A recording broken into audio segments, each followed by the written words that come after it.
Greetings and salutations, YouTube family and friends. T-Rev Vlogs here. What's up, guys?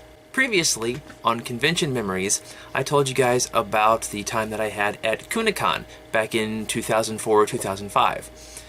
Well, within that episode, there were some details that were requested to be elaborated upon. So, Mike, this is for you. I had talked about meeting David Carradine and getting our sword sheath signed by him.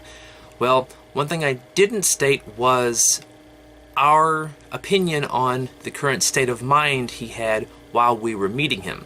I don't know if it was altered in some sense, either by controlled substance, lack of sleep, what have you, but it seemed to me like Mr. Carradine wasn't quite all there while we were meeting him. He tried to have a conversation with a friend of mine in line to get an autograph as well, and in the middle of talking to him, he just kind of zoned out of what he was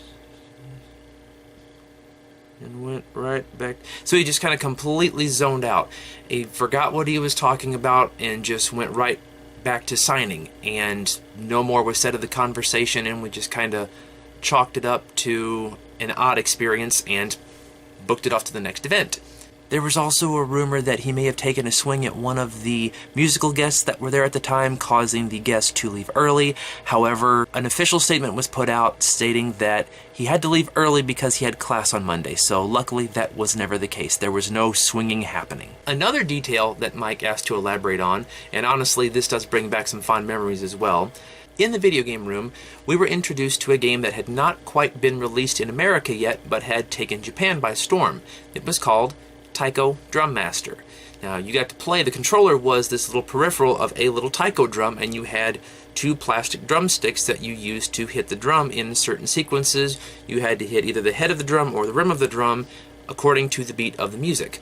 And Mike being a percussionist and me being a fan of percussion, we fell in love with it.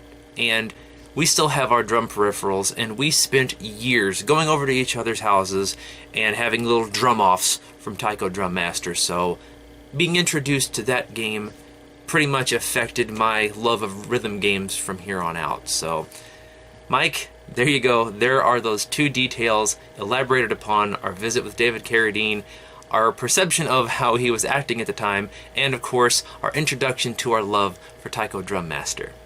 Now on to the theme of this episode. I've been to my first convention. I now really want to cosplay, but what do I cosplay? So here is my first cosplay on this episode of Convention Memories.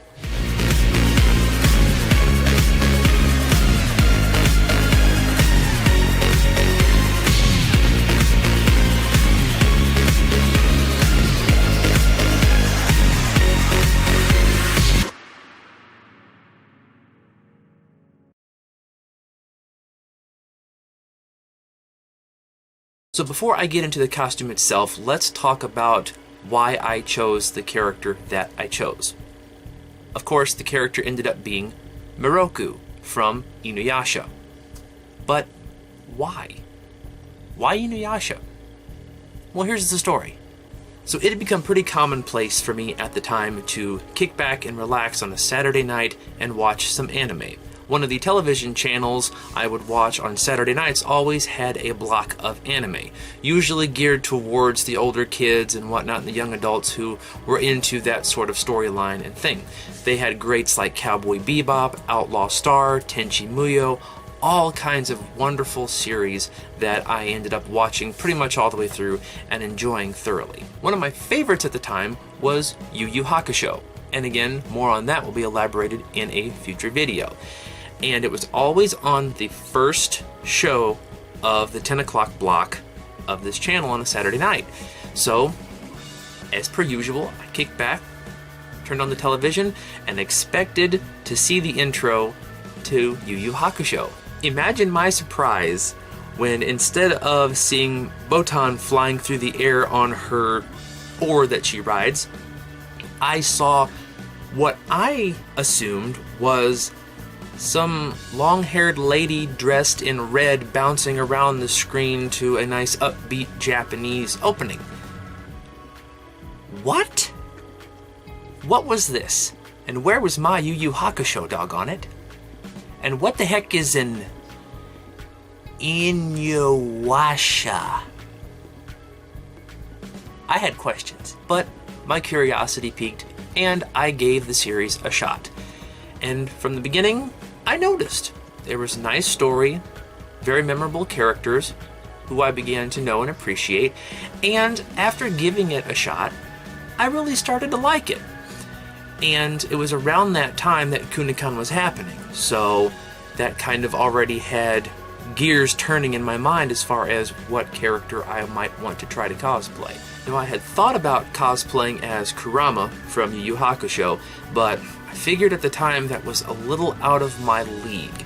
So I went for something that would be a little simpler. Turning to Inuyasha, I noticed that Miroku's costume wasn't all that intricate. It was just a black robe, a purple sash, a few details like a glove, a little ring that he wore, and of course, his most prominent prop would be his monk staff. So, now wanting to cosplay, I started to ask around. Incidentally, my aunt's co-worker at the time happened to be pretty good with a sewing machine, so I got some pictures, some patterns, and some material and asked if she could help me out. And of course, quite promptly I might add, she definitely delivered. I had a ring that was constructed by my friend at the time who was going to be my Sesshomaru because we had discussed, you know what, single cosplay will be fun, but let's try group cosplay. Why not? It looked like it'd be fun because you have multiple characters, so we need to have more than just one person. So there was talks to get maybe a Sesshomaru, a Sango down the road, but for the time being, the only ones we had really fleshed out at the moment and committed were myself as Miroku and my friend as Sesshomaru. So he made the ring for me out of chainmail, which was a hobby he was kind of exploring at the time, and I had my father craft my monk staff. Now let me tell you, my father is quite talented when it comes to crafting things, and to this day, I still have my Miroku staff. Dad crafted it out of wood, and there's a little metal wire that's kind of holding everything together. All of the little pieces are sculpted with wood, the little beads, the little designs here, and we have metal rings so it can jingle just like it's supposed to. So this prop is quite detailed, a lot of love went into it, and it was quite the eye catcher for my cosplay in general. So I'm quite proud of this thing, and I will always cherish it, and I honestly can't thank him enough for working so hard and diligently to create such a wonderful looking prop that really did the trick. So I was given the inspiration to cosplay from a con. I have my costume, and there were still no local cons to debut the costume.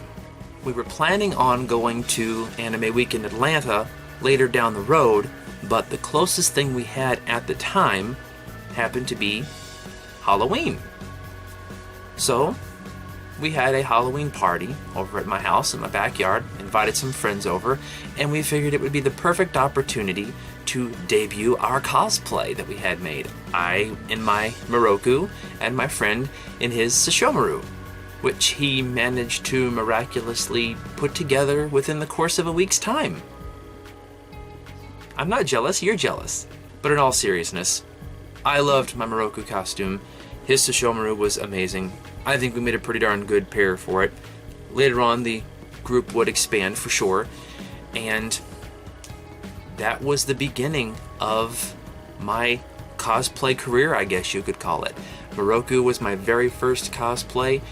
I still have the pieces somewhere, but to be quite honest, I have not actually cosplayed Miroku for years now. It's been quite some time, but he will always hold a special place in my heart as the first cosplay that I ever got off the ground from beginning to end, wore him, and even later on took him to conventions.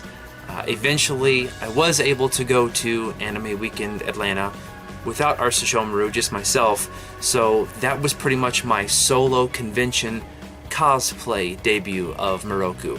And let me tell you, I definitely knew then that the experience in cosplay was different from the experience outside of cosplay.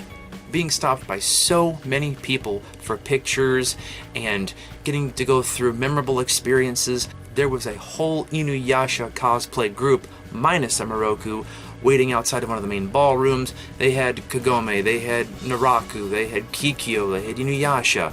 They were just missing a Miroku. So we all stood up, I joined them, and we had this gigantic panoramic Inuyasha group right there, and the paparazzi went nuts. There were cameras flashing everywhere. That was kind of where I got my first taste of, larger groups garnish more positive attention. I shall have to remember this. But that's another story for a future episode. So there you guys go. My very first cosplay was Miroku from Inuyasha.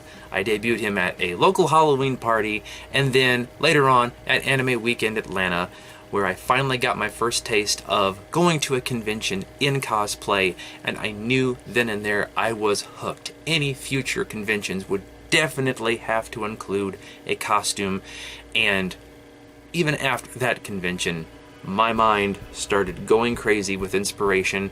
I was finally going to reach back into the vault and pull out some costumes that I wanted to attempt, and as we will see, the cosplay career evolved on from there. So I hope you guys like this little stroll down memory lane about my very first cosplay. If you guys do like what you're seeing and hearing, don't forget to subscribe down below. Click the little notification bell so you will be notified of any future episodes I come out with, and any other episodes of anything that I happen to do. I do have a wig review that's going to be coming up pretty soon, but that's going to be later on when that happens. So for now, that's really all I've got to say about that. So until next time, I'll talk to you soon, and take care. Bye-bye.